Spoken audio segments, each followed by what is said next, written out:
the Leaders of Tomorrow 18-hour special initiative that celebrates the undying entrepreneurial spirit of micro, small and medium enterprises. This is the only daily MSME platform in the country, a show where you can voice your concerns and get answers to all your questions directly from our team of experts. We understand the issues that you, the MSME entrepreneur, face, and the show aims to bring you the most relevant and the most updated information on everything related to your businesses. Tonight, we're featuring a conversation with V. Sudhakar, the co-founder of Big Basket.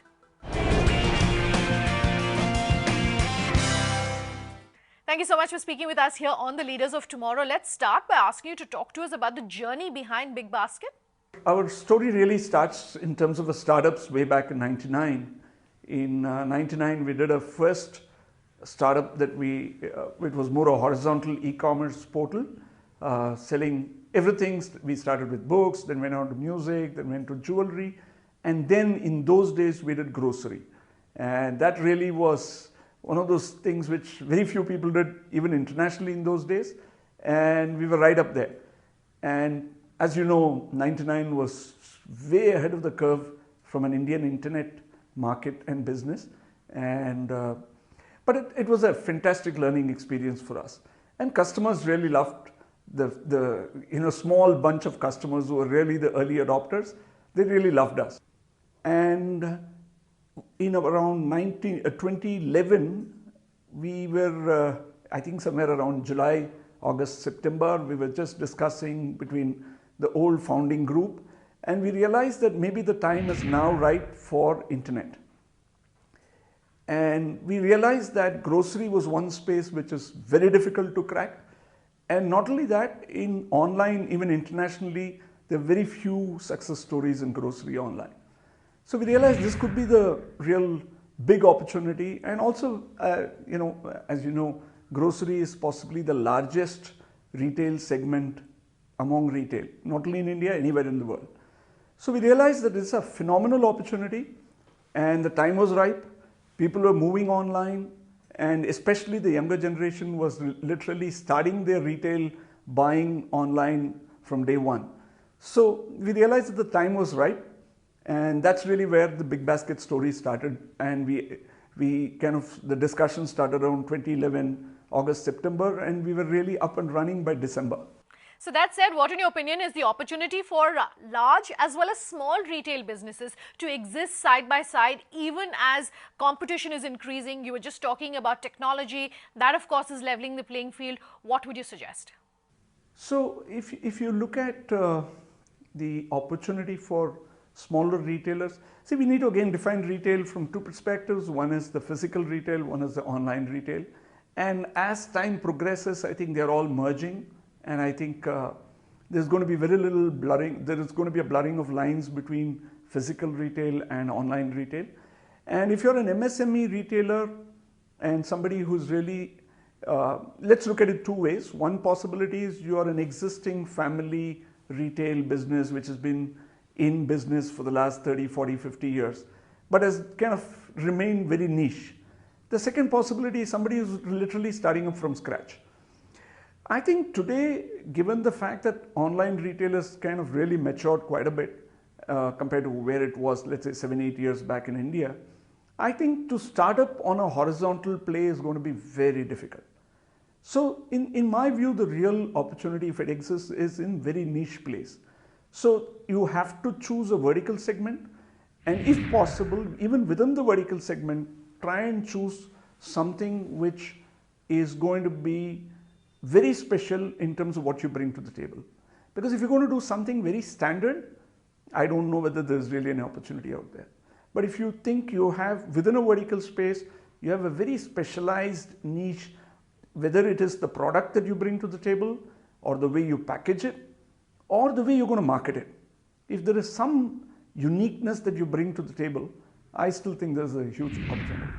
You were talking about global giants, so let's take that point further just a little bit. How does a small MSME retailer here in India compete against global giants? It clearly can't be a battle which is fought on money for the MSME retailer. So what advice do you have on how the game should really be taken forward and how the battle should be fought? I completely buy that. I think money is not the way an MSME is going to win this war at all. So like I said, I think it starts from the way you define your opportunity. If you try and say my opportunity is a horizontal play, I'm trying to do all categories, I'm trying to do price-based discounting, I think you shouldn't even start. And I think it's going to be very difficult to compete with the larger players. So I think the way to do this would be, like I said earlier, it has to be very niche. It has to be something where the customer realizes that the value that you provide is not something that's going to be easy for a large horizontal player to provide. So therefore, one possibility is that you understand a particular product category really well, right? So you're going to really put that kind of a understanding of what that product can do for a customer, and you bring that to the table. When you do that, what happens is the price doesn't become the barrier, number one. Number two, in terms of even marketing, if your product sells for itself, it creates word of mouth. And when it creates word of mouth, the amount of money you need to spend to get it moving is going to be far lesser. For instance, just to give you a sense, when we started Big Basket in 2011 December, till I think almost the end of December 2012, which is almost the first full year of operations, we did not do any kind of advertising. So it was the first 1 year of growth came purely word of mouth. And the reason why we did it that way also was that we felt that the key is to really build customer experience, and therefore our entire focus was on the back end. And we did not want to kind of spend too much time marketing it. And therefore my view is, if you really have a powerful product proposition which a customer needs, I think you can push it through without really spending enormous amount of money. But then you have to have a very well-defined niche that you're operating in. Do you then expect there to be a lot of consolidation in the industry? And do you think that consolidation is a good way forward or the only way forward for a lot of MSME retailers? This is always a $1 million question, right? So, when you set up a business, in fact, a lot of young people who come to me, saying that we want to do a startup and want some advice. So one thing which you need to be clear about is, why are you doing the startup? Is it to really build something for 2-3 years, 4 years, sell, make money and get out? Or is it because something that really drives you as a very passionate thing, and something that really gives you that joy and excitement of building?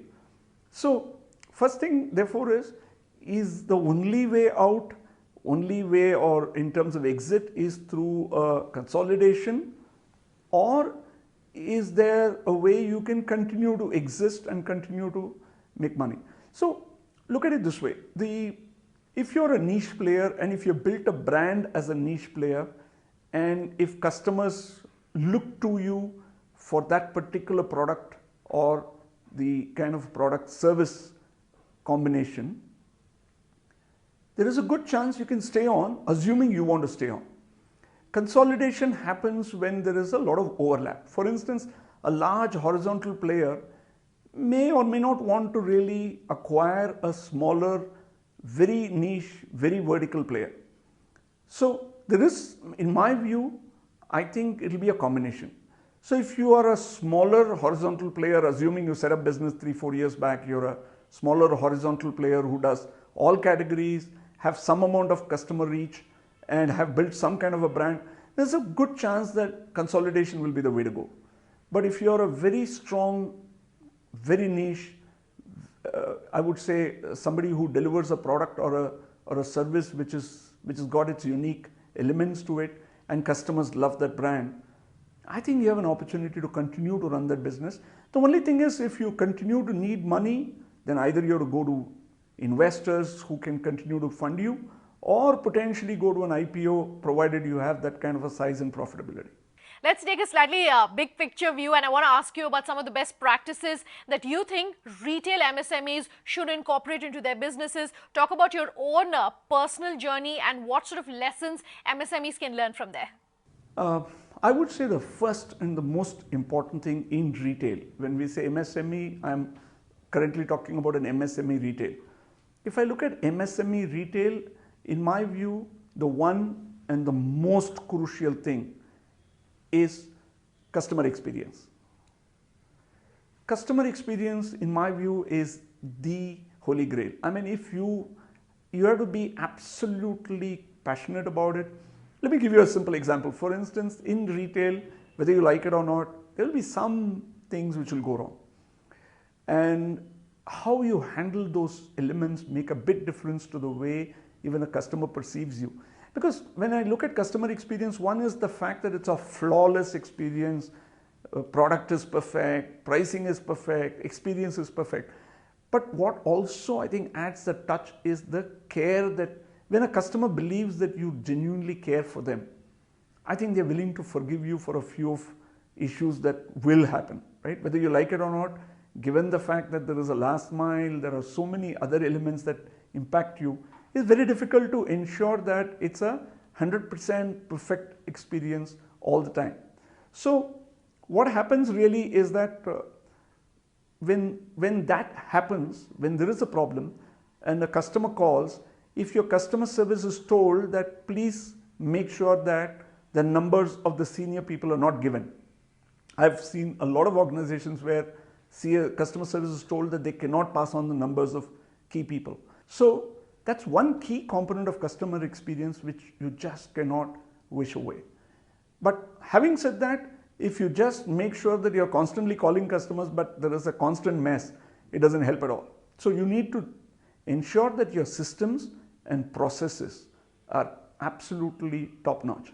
And this is one area where I think Indian MSMEs should really focus, which is the process focus.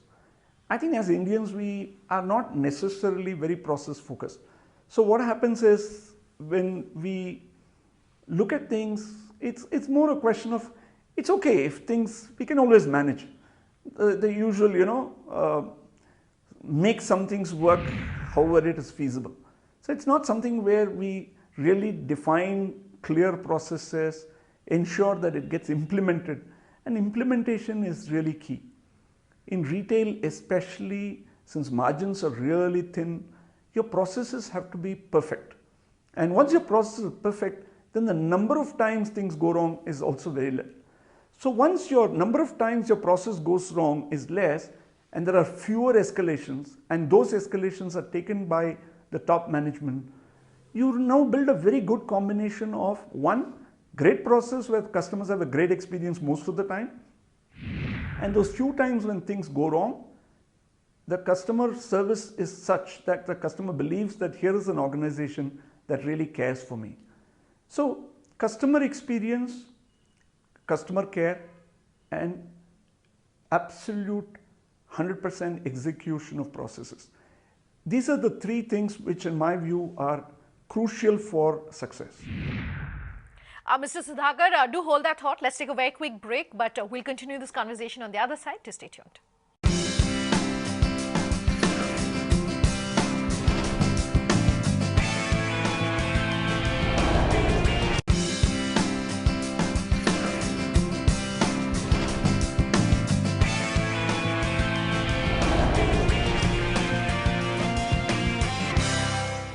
Welcome back. You're with us here on the Leaders of Tomorrow, and tonight we are talking with Big Basket and understanding all things retail for you, the MSME entrepreneur. We're seeing a trend, if I can call it that, of large retail giants which have an online presence also going offline or vice versa. Now, this omni-channel approach, do you think that it is something that MSME retailers should also necessarily be looking at? And if they are, what is your advice on how they can effectively do that to compete with their larger peers? Look at it this way. I think there could potentially be a pure play online. Pure play online is an organization which does it only online, retail only online, which I think is a very viable proposition today, especially if you have a good value proposition to offer to a customer. But I think having physical presence is in many cases. For instance, take jewelry. If I have very good quality jewelry, but if I also have a few stores, maybe 2-3 stores in each city, which kind of it does two things for you. One, it builds your brand because physical stores are more visible, they are there on the ground. I'm crossing it most days when I'm getting past that particular area. So one is it gets that brand building a lot easier. Second, in many cases where there is a physical experience of the product or the service which becomes critical, I think it becomes important to also have some stake in the ground in terms of a physical retail. So I think I would say it's not, you shouldn't really have a one size fits all. It is not essential that every retail organization needs to have both, and it's not essential that everybody needs to be online. But going forward, especially if you look at the millennials, if you look at their behavior, they're completely shifting their buying behavior online. So they are very comfortable buying literally anything online. So in the next 5-10 years, for a retailer not to have a retail online presence, in my view, is not going to be very tenable. Let's talk about hiring of people now in the retail industry. I imagine that's a particularly challenging area for you as far as the retail space is concerned. We have a call-in show here on the Leaders of Tomorrow. A lot of questions come into us which have to do with both hiring as well as retaining talent. Let's talk specifically about your industry. What are the top, say, 1 or 2 or 3 tips that you would give our viewers in terms of both hiring as well as retaining talent? This is obviously the toughest part of building an organization, like you rightly said. This is key to building a very future-proof business, something which is high growth. The quality of the people that you employ and the quality of people that work with you. So, but I have a slightly different view on this compared to most people. My view is that more than bringing on board some real stars who have proved their mettle elsewhere, who kind of can pretty much do anything, and they are individual stars in their own right. More than that, first thing is attracting such people to MSMEs is going to be very difficult.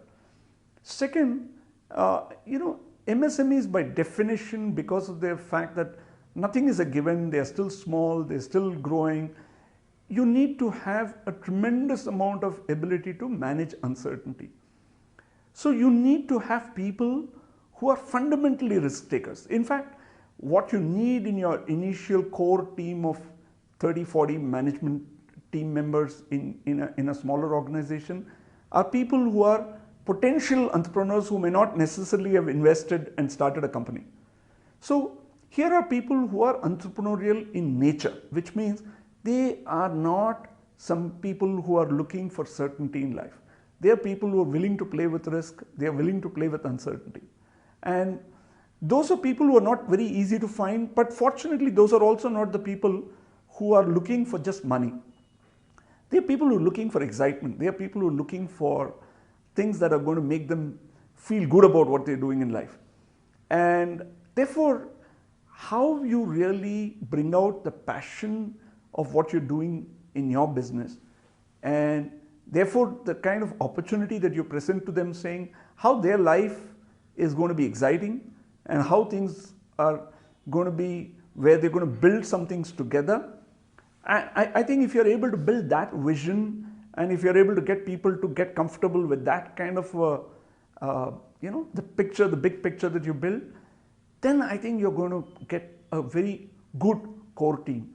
And the first 3-4 years of the existence of an organization, I think a lot depends upon the first team of 20-30 people who join and how they really imbibe the vision of the core founders and how they really feel the same passion, the same energy, the same excitement about doing the business. And once you do that, what also happens is retention becomes less of a problem, because when people are really excited, they're not looking out. And once they're not looking out, the chances of their moving out becomes a lot lesser. The moment your person starts looking out, it's just a matter of time in a growing market like India where he's going to find some job which is going to give him 30-40% more. So you start losing people. So the key really is to keep them completely excited, motivated, and passionate about what they're doing. All right, let's talk about policy at this point. GST, of course, is just around the corner. What would your advice be to our viewers in terms of going about becoming GST ready?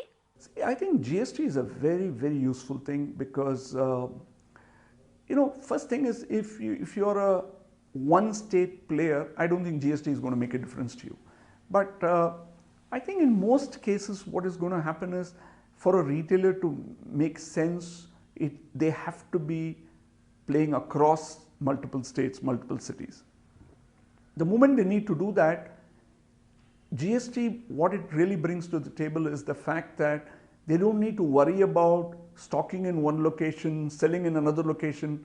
Today, the problem you have when you need to do that is that there is a VAT which comes into play, and there is a second, therefore, that additional tax which is going to really kind of make it completely uneconomical. So net result is what happens is you set up infrastructure in each state, and in that sense, even though it may make sense for you to stock everything in one location and ship it from there everywhere, that is not going to work till GST comes into play. And especially for online businesses, GST is going to be a real godsend. Another thing which has been top of mind, of course, has been demonetization. Has demonetization affected your industry and your business? Okay, we are one of those few people who I think can say that we have been pretty happy about demonetization. I think demonetization is moving people more towards a cashless society and really trying to ensure that people start using less cash and more digital. And more digital is always going to be good for online.